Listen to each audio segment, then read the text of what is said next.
5:34 is the time. Squeaky clean. We are not. We are not squeaky clean. We played golf earlier today. Oh, man. We smell bad. And Jensen, hold in. I don't smell bad. No, well, speak for yourself. You hold in from about 20 feet off the green on hole number 7 at Harpeth Hills. Yes. And those playing with you appeared to be shocked. I don't know why. I feel as an athlete that's just an expectation. You expect to make those kind of shots. Did you lose to me in golf? Do I have to admit it? No, I think you need to. I will say this. I was one bunker away from having lunch Willie, on you. He got in a bunker from hell and couldn't get out. And I made up 4 strokes in one hole. A big swing hole. You're darn right it was. It's the only reason I won. My gosh. We had a blast, though. It was a lot of fun. Harpeth Hills is in very good shape. Good for them and good for us. Let me do this before I take another phone call. What's the team that's out there that's left in this final 16 that you think Vandy has the most trouble matching up with? South Carolina. And I say that because they're in the same division. It's always a battle with them. I think South Carolina gives them the most matchup problems with teams that are left. I'd also look at Cal State Fullerton. Their freshman starters are, if you were to line up pitching, the old adage, good pitching beats good hitting. Well, if Vanderbilt gets into a 1-0, a 2-1 game, I think those teams that can pitch, and I think we're going to see it here too, because Louisville has got a fantastic pitching staff. But I think if you look at other teams out there, South Carolina comes to mind right away, and Cal State Fullerton. Willie? I think I've got to go with the obvious in LSU. Just watching the two teams match up, LSU certainly has the makings of a championship team. And I'll give you one other note that I think is becoming an issue here, and that is if you look at the rankings, Louisville is number 8 overall, but because geographically they're in the position they are, they end up coming here in the draw. And so there's a lot of sentiment that even though it probably would spread out teams around the country a little bit more, that you should seed the top 16 teams and not the top 8 seeds. In other words, Vanderbilt is the number 2 overall seed. So theoretically, the number 15 team in the country should be the one that gets through and plays Vanderbilt. But instead, Louisville is the number 8 team in the country. It's 2 versus 8. You could argue these teams shouldn't have to play each other until Omaha. Why do you think they've done it that way? Just because it limits travel. It allows them to keep teams save the money in the geographic regions a lot easier and save money. Yep. Let's go to Brentwood. Dr. Detroit, you're on Sports Night, and thanks for waiting. Hey, George, so which one of you guys played like Spalding in Caddyshack? Oh, man, that's a great one. That is. Dogs, no, it's cheeseburger. No, you'll take nothing and like it, Spalding. I will say this. Y'all playing Harpeth Hills right down the street where I live. We did. The course is still in one piece. Hey, I'm so stoked about a Vanderbilt Commodore becoming a Detroit Tiger. Well, there are 2 of them. Oh, no, I didn't know that. Willie, isn't that right? That is correct. Kevin Zomek last night, and then Connor Harrell this afternoon in the 7th round got picked by the Tigers. And I believe there have been 7 Commodores that have been picked by the Tigers over the last few years. Kirk Casale was with the Tigers. He got traded to the Rays. Aaron Westlake and Will Kleinert are both. Will Kleinert from East Robertson High School just got moved up to Double-A in the Tigers wait a minute. minor league chain.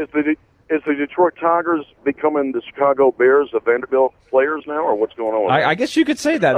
That's a good point. Well, let me ask this. Is there a scout in the Detroit system that specializes down here, anything like that? I don't know the answer to that, but I would imagine that there's got to be a scout that has a pretty good, pull that does like what he sees from the program and players. I'm not sure how that works, Jensen, but I do think there's probably some logic to that. Yeah, I think just with regional cross-checkers, sometimes scouts will find an area that has good return for him, and you could argue, this area obviously is that. It's nice to see that there are many Commodores finding homes on many different teams now. I mean, you could go back some years and just hope that, one guy would stick. Now you're seeing a regular pipeline. We're having 8, 10, 12 guys drafted each year, and it's a testament, to Corb and the program. Gentlemen, on that note, playing my Louisville Cardinals, I dread it. Michigan came in and knocked Vanderbilt out, I think, David Price's last year. And then Louisville, won in like 19 innings? You guys remember that? There was a 17 inning game between the two of them in regulation, and actually Vandy won the game, if I remember correctly, Willie, because that's the one where Jason Esposito flipped the bat and all hell broke loose. Yeah, he had a game-winning homer, a walk-off in the 17th inning, and I don't think he meant to throw it as high as he did. He knew it was gone, and he threw it up in the air, but he threw it way up there. There was a lot of hang time, and by the time he got around the bases, the Louisville dugout was pretty hot. So if you go back through the years, they had very dramatic regionals in 2009 and 2010. Louisville bumped Vanderbilt from the regional in 2009. They beat Mike Minor on the last day of the regional. And then in 2010, Connor Harrell, who was a freshman at the time, had a great home run saving catch in center field, and then had a series-ending bunt single. It was a safety squeeze bunt signal that ended the game at Louisville, and Vanderbilt had come all the way through the losers bracket to win that. So there's a pretty good history between these two teams.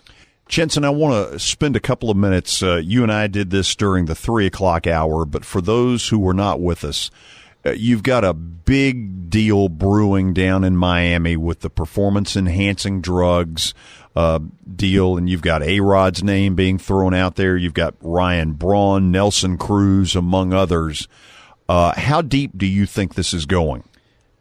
I think with just what has come out so far, just on rumors alone, this is pretty deep. This is going to be pretty catastrophic if things stick. And we're not talking about middle-tier players. We're talking about superstar players here. And when you have names like A-Rod and Ryan Braun headlining it, guys that have come out and said before they've been innocent, as a player, you want to believe those guys. You hope that they've been doing it the right way. But if evidence comes out and it sticks, I think we're going to find that not only is it not a small amount of players, but they'll have some pretty catastrophic consequences. Do you look for a superstar type to come out in the next couple of weeks and basically challenge the players' union to protect the innocent rather than protecting the guilty? I think it's been talked about within the fraternity. I think it would take, perhaps maybe a Derek Jeter type, somebody that has a golden reputation amongst not only the public but the front office and even the players. I mean, there's a ton of respect for him, but somebody along those lines would probably have to lead the charge. I would guess that there's already been within teams talk about what could possibly come out and what kind of consequences it can have, because this is going to affect the entire group, not just these guys, but it's going to affect things going forward.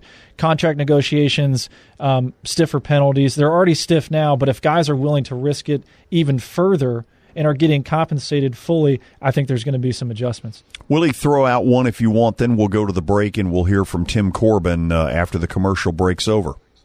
Yeah, that's coming up here in a bit. Jensen, just for people that may not have heard earlier, if you covered this, there have been a few people that have reached out to me, either here at the park when I told them that you were going to be on with us, and even some people through Twitter here. They're just wondering where your career is right now. I know you've been playing a lot of professional ball. We talked about your times with the Indians, but what's next for you?